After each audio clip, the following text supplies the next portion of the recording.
Fala galera, sejam bem-vindos aqui para mais uma aula da nossa disciplina.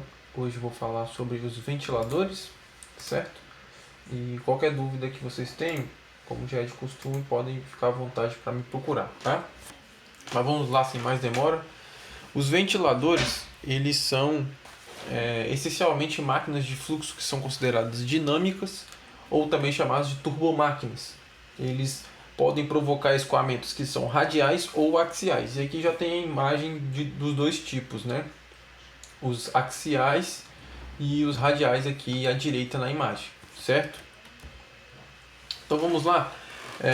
Se pegarmos os ventiladores aí de forma geral como objeto para analisarmos, vamos perceber que há uma alteração na densidade ou na massa específica, né, do gás que está sendo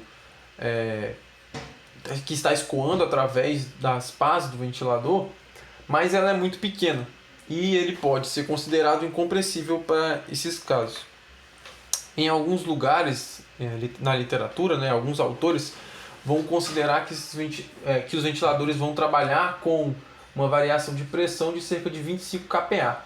Outros, porém, vão dizer que eles vão trabalhar aí com uma variação de pressão de 10 kPa, certo? Então aqui a variação menor do que 10 ele é chamado de ventilador. Se essa variação for entre 10 e 25 kPa, sempre turboventilador. E as duas imagens das extremidades desse slide, né? Ventilador axial, um exemplo, né, de um ventilador axial, onde o fluxo é perpendicular aqui às pás, né? E nesse caso aqui, o ventilador radial, o fluxo entra de forma perpendicular, mas sai na direção aqui radial, por isso o nome do tipo de ventilador, certo?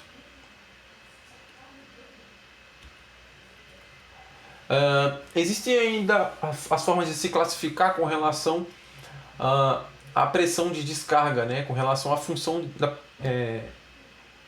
a classificação é feita em função da pressão de descarga, eu quis dizer.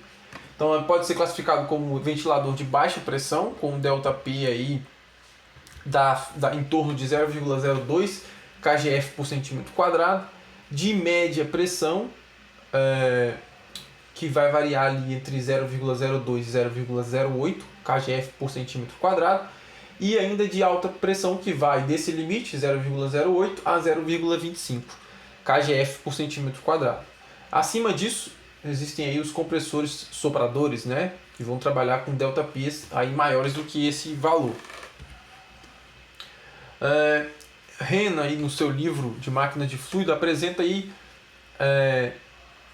a variação de pressão em função da vazão, né? Então é a vazão de um determinado ventilador em função da sua perda de pressão, ou o contrário, né?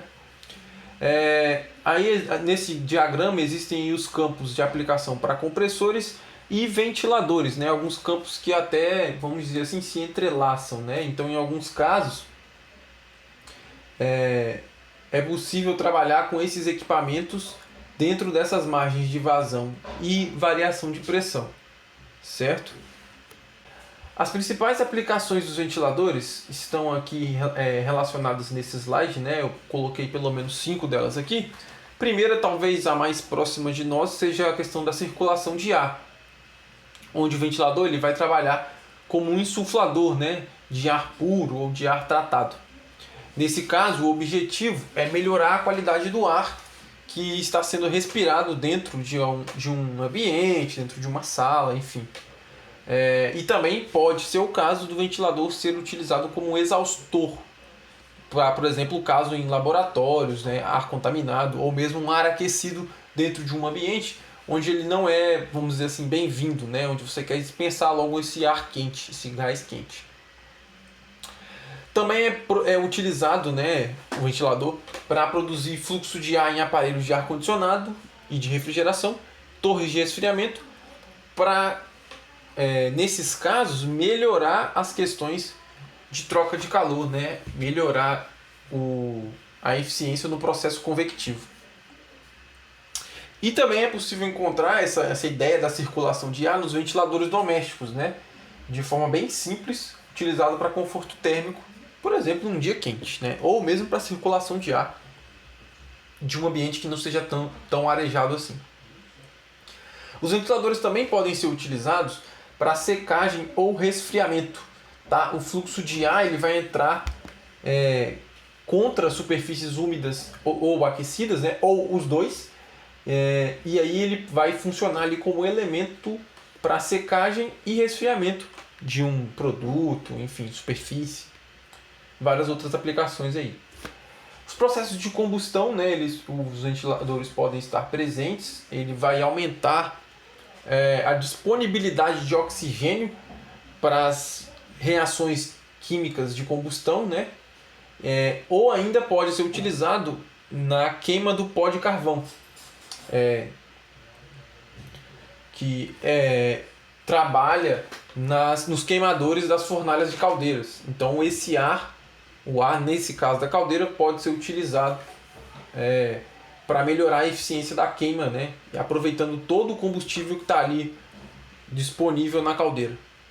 O elemento de propulsão ele também pode ser usado para isso, por exemplo, movimento de veículos, barcos e aeronaves.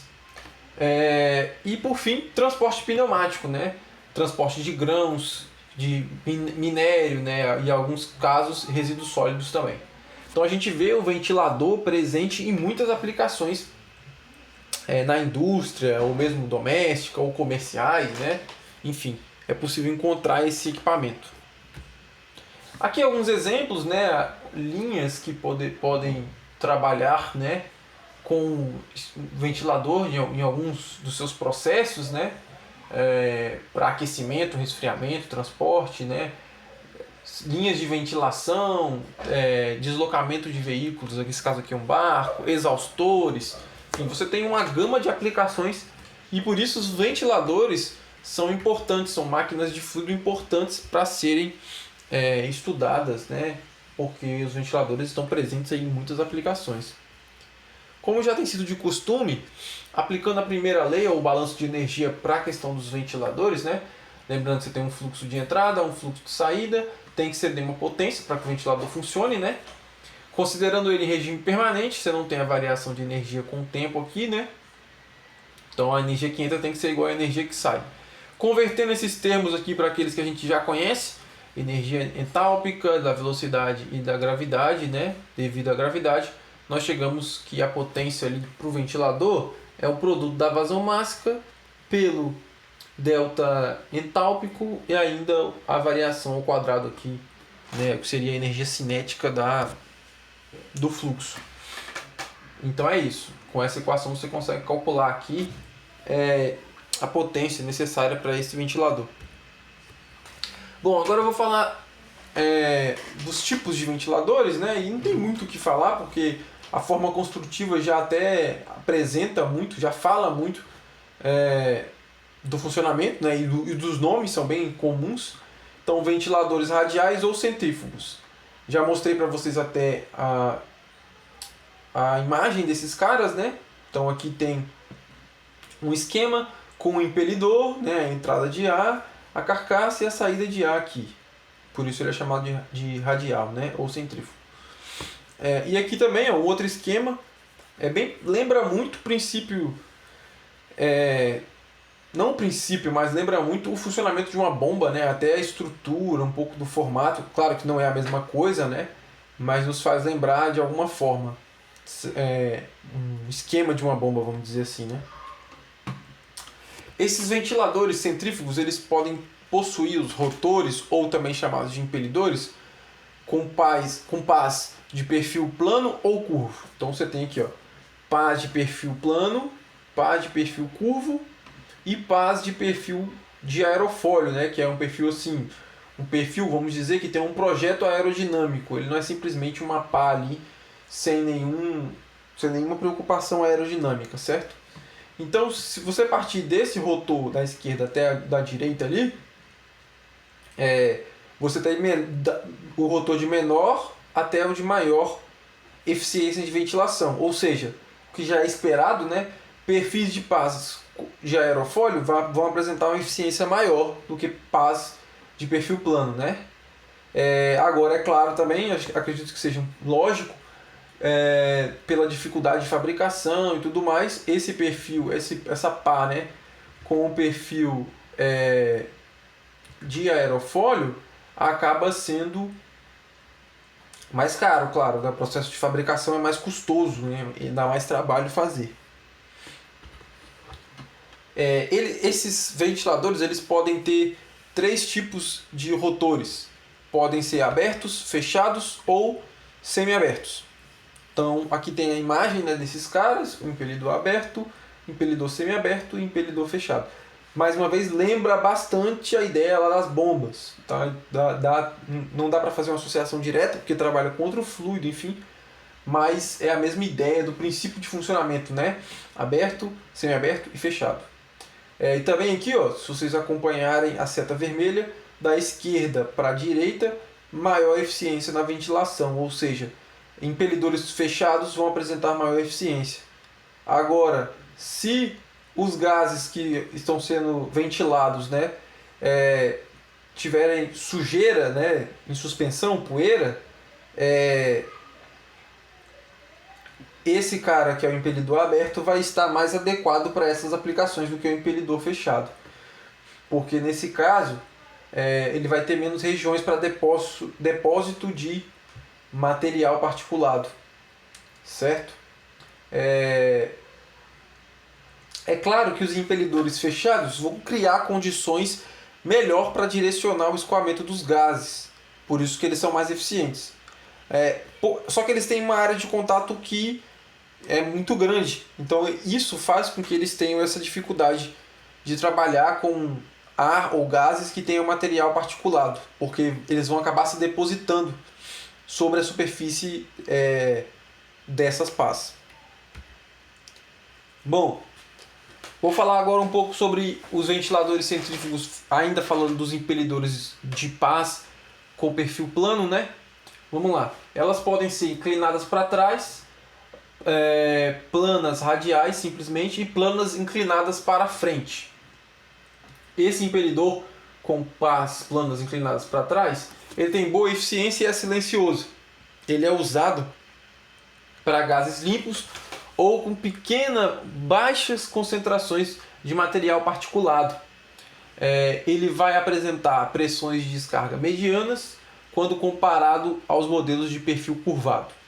Já esse modelo aqui central, com placas planas radiais, ele vai ter menor eficiência energética, no entanto ele é melhor para escoar gases com partículas. Ele é robusto e é utilizado para trabalhos pesados. Já o cara que é com pás inclinadas para frente, ele é difícil de ser encontrado, sua eficiência é a menor entre os 3, certo? Ele ainda apresenta uma grande tendência de depositar material particulado nos vértices. Por quê? Perceba o sentido de giro aqui, né? Então ele está girando nesse sentido. É mais fácil acumular material nessas regiões. Isso acaba prejudicando o funcionamento do ventilador, né? Agora, falando dos ventiladores centrífugos com pás com perfil curvo, né, ou também chamados perfis de aerofólio, né, que é o último caso aqui, ó. As pás com curvas para frente é um modelo aplicados para baixas e moderadas vazões, tem menor eficiência entre os de perfil curvo ou aerofólio. Eles podem ser mais silenciosos e são usados em sistemas de condicionamento de ar. O impelidor com pás curvas para trás é usado para gases limpos, apresentando boa eficiência, e ele também é silencioso. Ele apresenta altas pressões e vazões na descarga, e ele é muito utilizado por essas características da indústria. Já os ventiladores com pás em perfil de aerofólio é o impelidor com maior grau de eficiência dentre esses tipos de perfis. Ele é silencioso, é o de maior custo para aquisição por causa do aumento de custo para a fabricação, né? Já que você tem um perfil definido para as pás. Ele apresenta moderadas pressões e altas vazões na descarga. Ele é somente utilizado com as pás voltadas para trás. certo?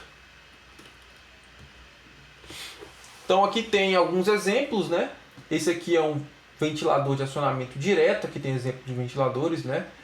Acionamento direto porque o ventilador, desculpa, o motor já é acoplado direto no eixo do ventilador, né? Aqui é um acionamento indireto, né?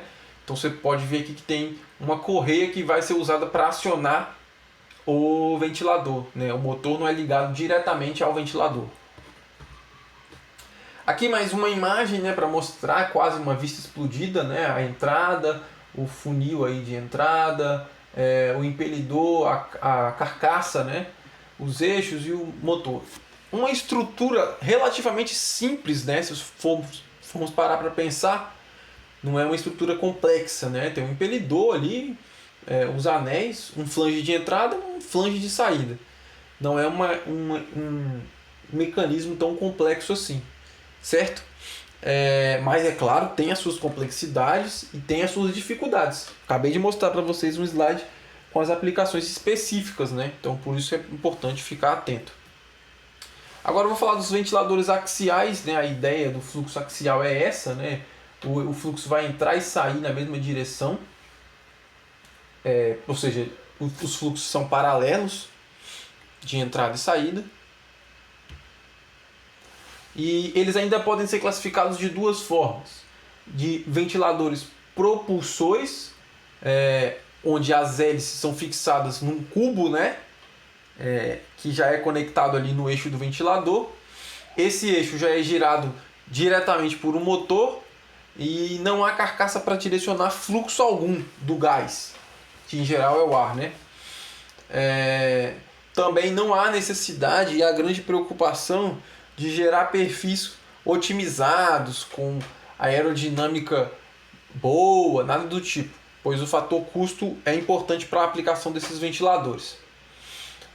Claro que por causa desses motivos, a eficiência desses ventiladores é baixa, sendo praticamente utilizados em pequenas aplicações domésticas e comerciais, como eu falei, para circulação de ar, renovação de ar, essas coisas.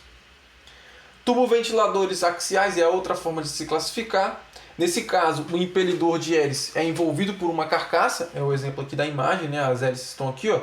Vocês podem ver que ele está envolvido pela carcaça do próprio ventilador. Isso vai promover uma melhora na eficiência comparado ao ventilador propulsor. Há dois modos de construção de turboventiladores, sem e com as pás diretrizes, que é o que está aqui nessa imagem. Esse aqui é um turboventilador sem pás diretrizes, tá? Então só tem as suas hélices, aqui já está o motor, né, que vai acioná-lo. É uma construção mais simples, porém ele é menos eficiente. Esse aqui é um turboventilador com pás diretrizes, dá para ver aqui dentro, aqui no duto ele tem essas pás. Então a construção dele acaba sendo mais complexa e, claro, vai requerer maior investimento, tem um custo maior para isso. Porém, ele é mais eficiente do que o turboventilador sem pás diretrizes, porque nesse caso aqui ele está direcionando o fluxo de ar, certo? Aqui mais algumas imagens para mostrar isso.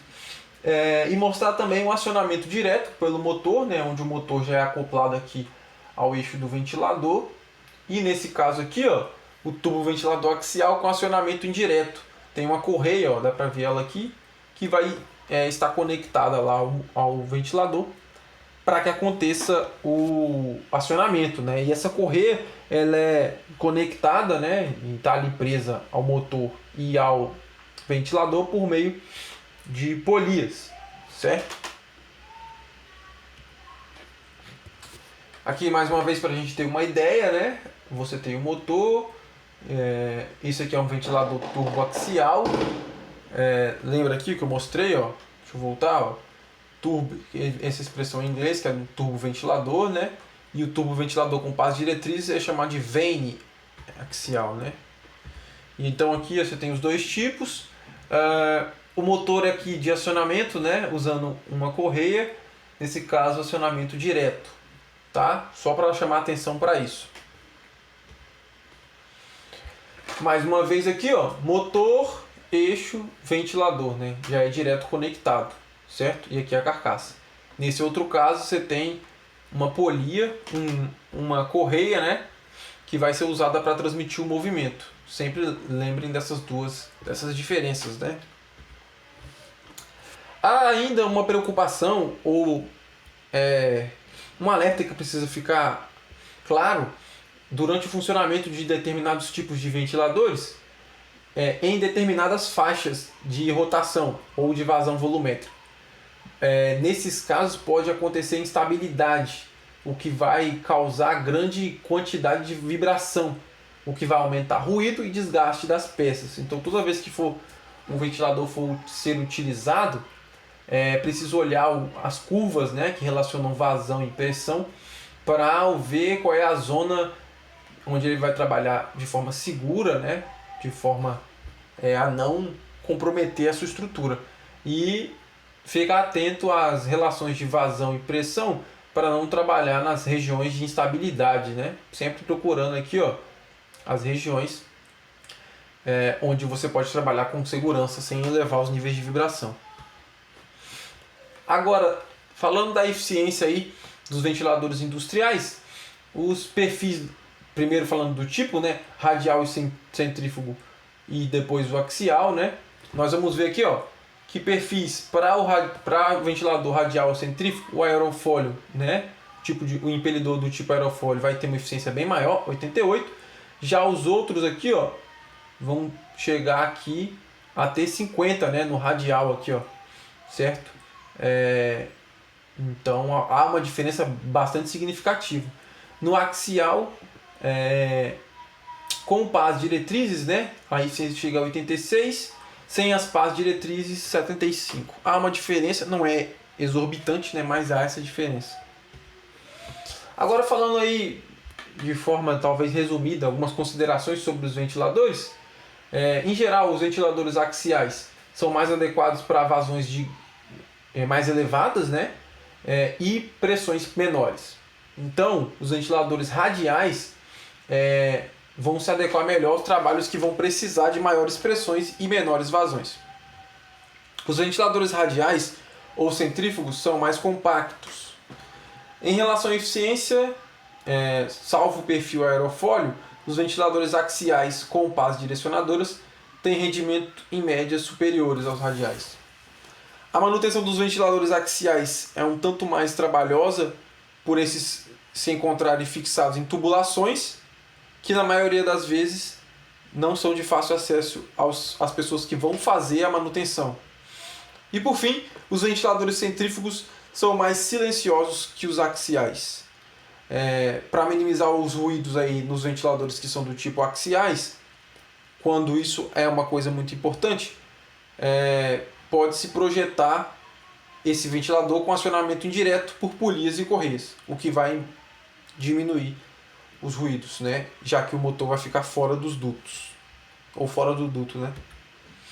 Aqui alguns exercícios para vocês se exercitarem aí com relação ao assunto da aula de hoje. E na nossa próxima aula eu vou falar sobre turbinas hidráulicas. Então é isso, galera. Espero que tenha ficado claro. Se por acaso existir alguma dúvida, fiquem à vontade para me procurar. Um abraço e até a próxima aula.